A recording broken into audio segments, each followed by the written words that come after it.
Hi everyone, some gamer dude here. So sometimes things don't pan out. I did a video talking about MetaZoo's manual. I didn't like how it turned out, so I thought I'd roll it into a review.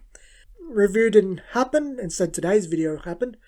I was meant to make a video reviewing Whitecross Diva Selection, because I'm really actually looking forward to it and enjoying what I've played of it, but that's not going to happen for reasons. I was meant to talk about my game this week. That didn't happen for reasons. So, hence the Final Fantasy videos. But I still wanted to talk about MetaZoo. And here we are. This is off the cuff. This is raw. So, if it's too long, I'm sorry about that now. So, what is MetaZoo? MetaZoo is a Kickstarter TCG. It's about cryptids, so stuff like jackalopes and Flatwoods monsters, Nessie, Bigfoot, Yetis, etc., etc.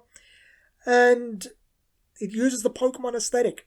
It tries to look like Pokemon Gen 1 to jump on the bandwagon, I guess, or be nostalgic for or tap into emotions of Gen 1. Yet the game it plays like Magic. It's got a few influences from Pokemon. It's got some things it does unique that I'll talk about, but it's a Magic clone. At least it's not a Duel Masters clone. I am kind of sick of it's Duel Masters, but... So, that's the thing. There's a lot of controversy surrounding the game. I don't want to get too far into it. I'll just say this. I don't think the community sounds like a bunch of odd ones to interact with. I don't relish the idea of purchasing it. I'm not actually looking to purchase any product. I don't think I'll be talking about it after today. And there is something that actually bothers me that I don't think is brought up by anyone ragging on the game. And that is that the official database has eBay listing links to sell singles. I don't get why that's a thing unless they're directly selling singles through other means. It seems unethical to me. I mean, I kind of get it in a way of, you want this card, well, here's how you can get it. But it just really feels off. It's like, at that point, why aren't you just selling singles directly? Why isn't this an LCG then? I don't like it, and it really rubs me the wrong way. All of that aside, I was more interested in how actually is it? No one really talks about MetaZoo as a game. No one actually seems to be playing it. I actually had to upload quite a few of the cards to untap myself. So if you see any that have CN for Cryptid Nation instead of MetaZoo CN, that was me. And let's talk about the rulebook, the game, and I'll give my opinions on it. I think the critter on the manual is kind of cute. He's actually one of my favourites. I don't know who he is in the card game, but I like him. Just wanted to put that out there first, because there's going to be a lot of complaining. So, the rulebook is horribly overwritten. It goes over things way too many times. It doesn't feel like it's ever been edited correctly. It mentions things that really shouldn't be in a quick start guide. It doesn't get to the point. It's written in Times New Roman, which really took me by surprise. I'm pretty sure that's a copyrighted font, so I'm curious whether they're paying a license for that. And the nightmare of reading the rulebook never ends, because the game has terminology overload. A fellow in my Discord who is making a game too, and I don't think it looks half bad. I'm actually curious to play the demo when he gets ready to put out the demo. Brought up the game's going to have way too much terminology, and it's like, and this was a while before we started talking about MetaZoo, it'll be like, what are you on about? You're confusing people. And yeah, MetaZoo gets there. So, my opinion is, the deck and the discard pile, fair game. Removed from the big game, probably. Board state, definitely. All of those things I think are free to name. MetaZoo goes one step further. The hand, drawing cards, and cards themselves all have a cute name. So, you bookmark a page and put it in your chapter. Until you get it through your head, until you've said it enough times it starts becoming second nature, it is very much a case of, what are you on about? Please just speak any other language. anyone would be fine. I'm not even being facetious here. If this manual used French for these words and just had like the French for draw, hand, and card, I'd probably find it easier to read. If it was German, if it was Spanish, any of those languages that use the same characters as English, I'd probably pick it up faster than this.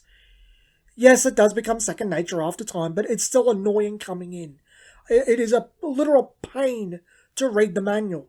So it doesn't really stop. So when you play a card, it's called contracting.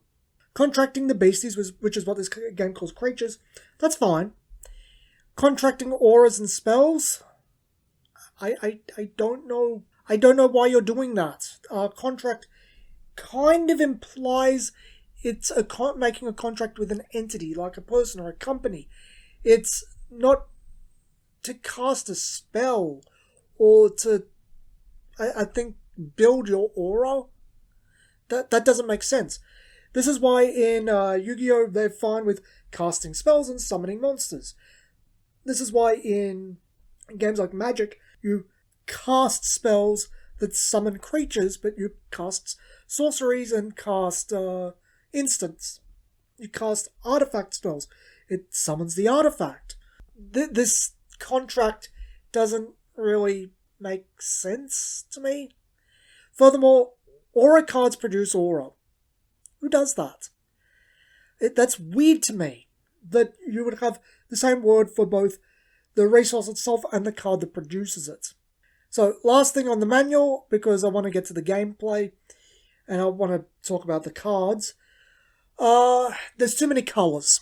The game has, if I remember correctly, it's around 11 to 14 different colours. Forget the exact amount right now. I really should have written it down in my notes. But it's too many, and I have my suspicions why Kodok didn't mention this, but it's very much his complaint from Vanguard, except every colour is jammed in every set from the look of it, and that makes it a big problem.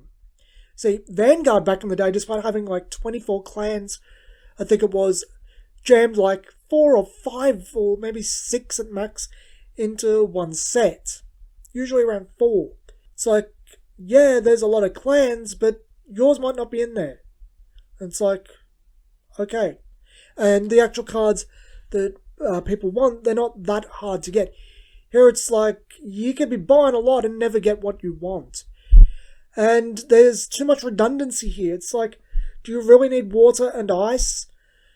I believe there's like nightmare and darkness, cosmic and light, I think, things. I think lightning should be with like cosmic and light.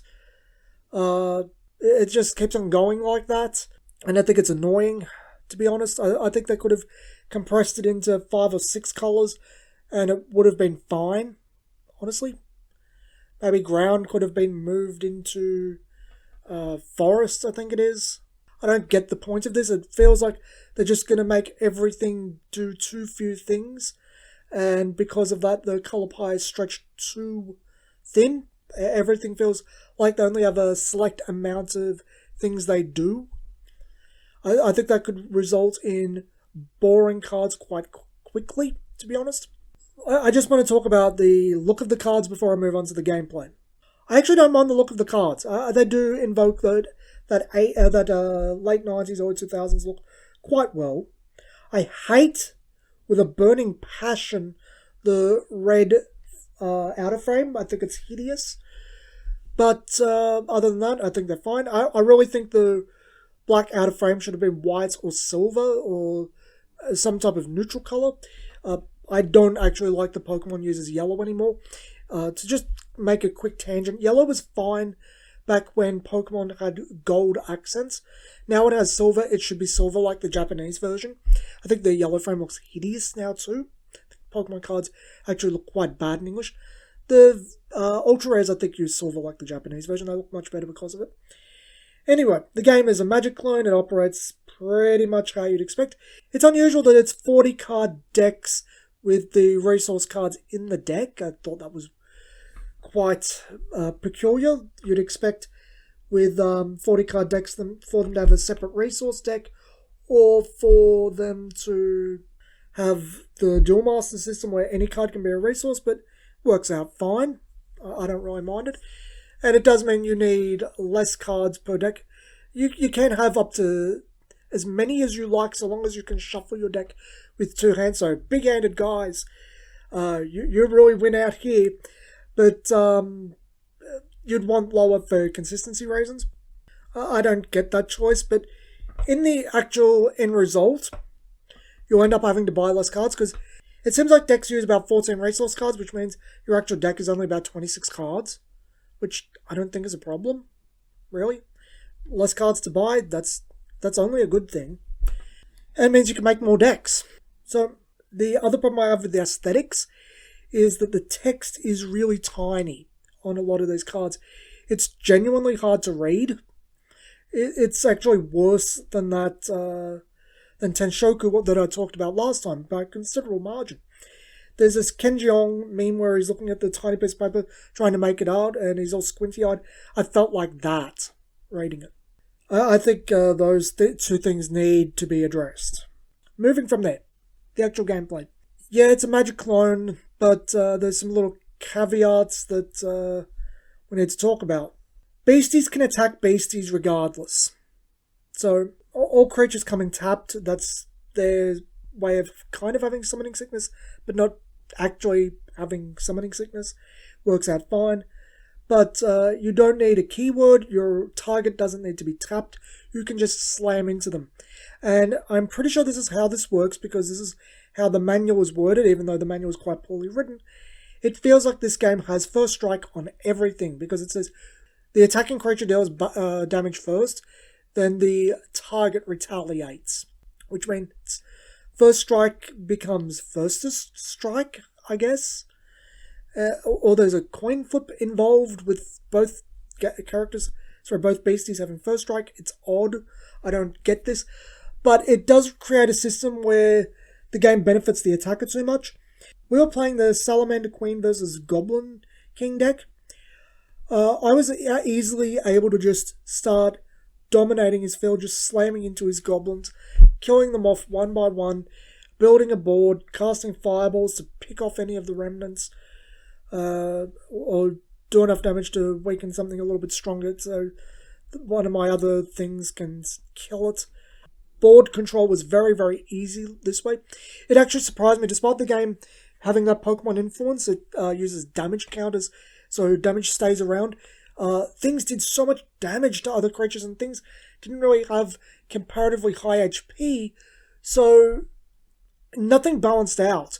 It just felt a lot like the Caster Chronicles, honestly. You can just slam into things willy-nilly and just get a good curve on your opponent and put them in a position where they can't do anything, and it feels crap.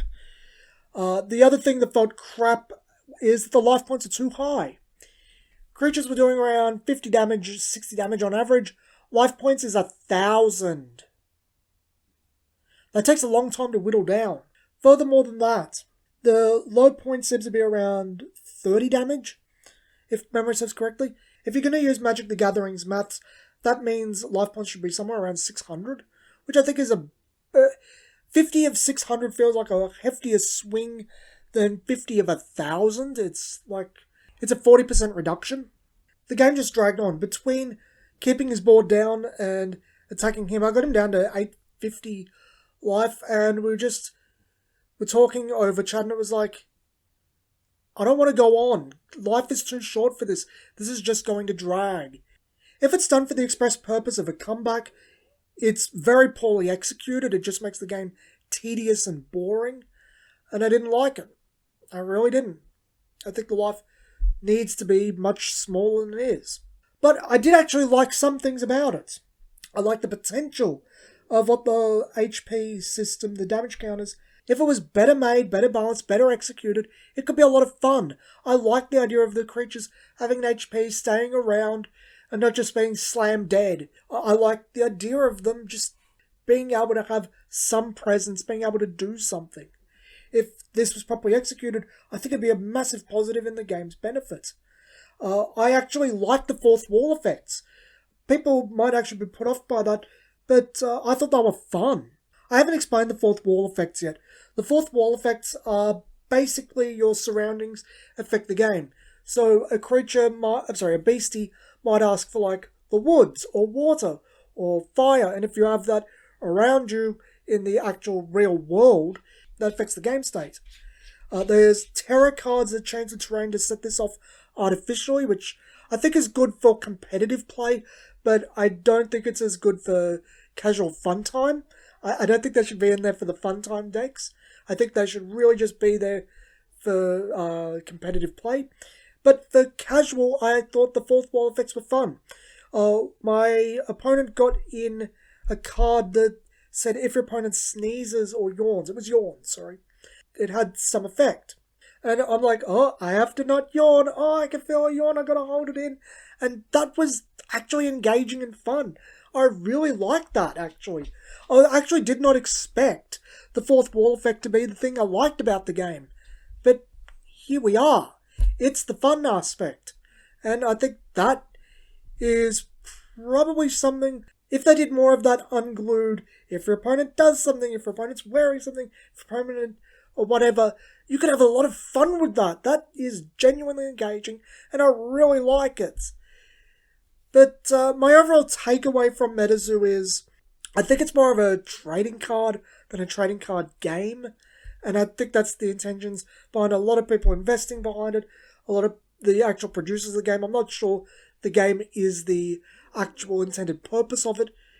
I think there's a lot of potential there. I think that it's what it does right in that fourth wall is way more fun than I think a lot of people would expect. But the rest of the game feels unfinished. The rulebook feels unfinished. The terminology is overblown and feels like it never got critiqued or edited. The whole game feels rushed out the door, and very much like a lot of the back end of the game didn't matter. I looked at the Kickstarter for MetaZoo because I needed references for my own Kickstarter stuff, and I was actually taken aback by the fact that the trailer video has nothing about the cards, nothing about playing the game. It's all world building. That really did take me for surprise, but as I said, I do think it's more of a trading card than a trading card game, and that fits in perfectly with that. I think it has potential to actually be a good trading card game, but it needs something like Magic's, I think it's 4th edition, where they completely revised everything and tried to make it function better. It needs that complete revision. It needs massive editing. It needs someone to work on it with a more game focus, less lore and merchandise focus. And I don't know how long it's going to succeed with the game half of it being the way it is. I think it runs a real risk of being a lot like the Caster Chronicles, where it's got a lot of potential. It's not actually bad, but needs a lot of fixing, and it never gets it. So that's all I really have to say about MetaZoo. This video is about 20 minutes before editing. So, yeah, tell me what your experiences are with it in the comments. Do you like it? Do you invest in it? If you've actually played it, did you find the terminology hard to wrap your head around at first? Did you find any problems with the gameplay I did? Maybe you had different experiences. I'm all ears. Till next time, this has been Some Gamer Dude, and thanks for watching.